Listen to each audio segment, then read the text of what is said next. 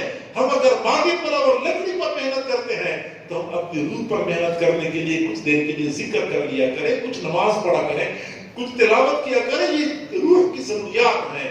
میں یہ کہتا ہوں کہ ہم اپنی کوششوں میں توازن قائم کر لیں, اور یہ توازن اس وقت تک قائم نہیں ہوگا جب تک ہم متوازن لوگوں کے ساتھ تعلق نہیں جوڑیں گے. علماء کے ساتھ, اللہ والوں کے ساتھ, مشائخ صوفیاء کے ساتھ تعلق جوڑیں. وہ بتاتے ہیں کہ زندگی کس طرح گزارنی ہوتی ہے. وہ قدم قدم پہ بندے کی رہنمائی کرتے ہیں. چنانچہ کبھی تو کہتے ہیں, میں الحمدللہ ہمارے سے تعلق رکھنے والے کئی سارے لوگ ایسے ہوتے ہیں جو کاروبار کرتے ہیں, اور ہم ان کو ترغیب دیتے ہیں کہ کاروبار کریں, یہ کام شروع کر دیں, یہ کام شروع کر دیں. ہم ان کو ترغیب دیتے ہیں, لیکن جب دیکھتے ہیں کہ ان کو اتنا مل رہا ہے کہ اپنے گھریلو ضروریات, اپنے اہل و عیال کی ضروریات بحسن و خوبی پوری ہو رہی ہے, پھر وہ ہمیں مشورہ کرتے ہیں کہ فلاں کاروبار شروع کر دے. ہم منع کرتے ہیں کہ بس اسی پر ختم کر دے.